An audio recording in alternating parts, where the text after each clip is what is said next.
अंधेरे का वादा। रात का अंधेरा गांव रामपुरा पर अपनी चादर फैलाए हुआ था। चांद बादलों के पीछे छुपा हुआ था और ठंडी हवा में ऐसा लगता था जैसे किसी ने हड्डियों तक बर्फ भर दी हो। गांव की कच्ची गलियां, टूटे हुए मिट्टी के घर और खूह से ढके छतों पर गिरते हुए शैडोज सब मिलकर एक अजीब सन्नाटा बना रहे थे। पर असली डर उस सन्नाटे में छुपा था और चुड़ैल की परछाई, जो सदियों से गांव के लोगों को चैन से सोने नहीं देती थी। बुजुर्ग बताते हैं कि दशकों पहले गांव के किनारे एक औरत की मौत हुई थी। वह अकेली, बेसहारा और तिरस्कृत थी। गांव वालों ने उसे चुड़ैल कहकर कुएं में धकेल दिया। मरते समय उसकी चीख गांव में गूंजी और उसने शाप दिया, इस गांव का चैन मैं छीन लूंगी। तभी से रात के समय कोई भी सुरक्षित नहीं था। गांव में अजीब घटनाएं होने लगी। कभी किसी की आंखों में लाल आग जल उठती, कभी पेड़ों से किसी का नाम पुकारने की आवाज आती। 4 बच्चे रात में खेलते हुए एक पुराने बरगद के पेड़ के पास पहुँचे।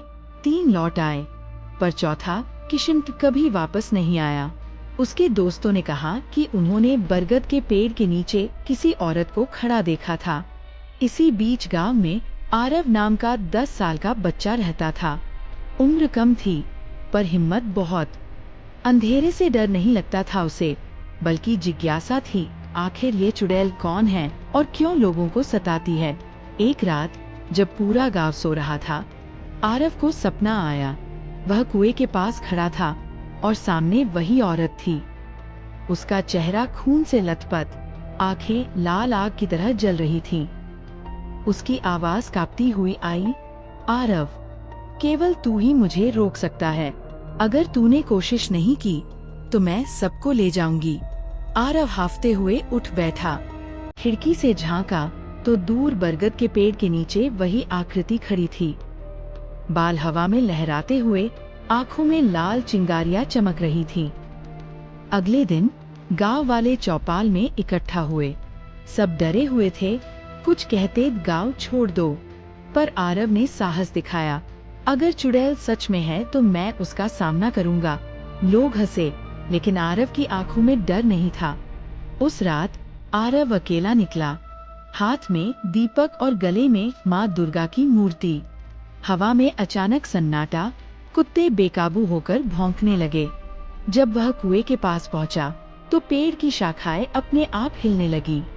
तेज हवा चली और कान फाड़ देने वाली हंसी गूंजी। वहां खड़ी थी चुड़ैल, बाल जमीन तक फैले, होठों से खून टपक रहा था, आंखें लाल आग जैसी जल रही थीं। उसकी आवाज गूंजी, भाग जा बच्चा, वरना तेरी हड्डियां यहीं गाड़ दूंगी। आरव ठहर गया।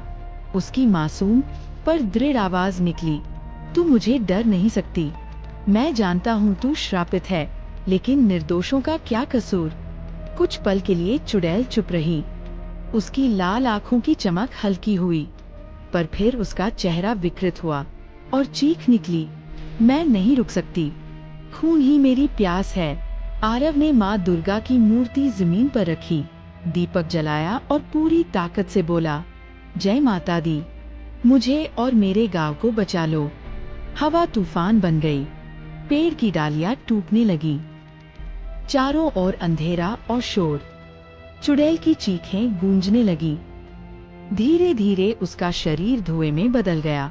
जाते जाते उसकी आवाज गूंजी, बच्चे, तूने मुझे आजाद कर दिया, लेकिन याद रख, हर चुड़ैल मेरी तरह श्रापित नहीं होती। कुछ लौटकर फिर आती हैं। सुबह हुई। गांव वाले देख पाए कि आरव सुरक्षित है।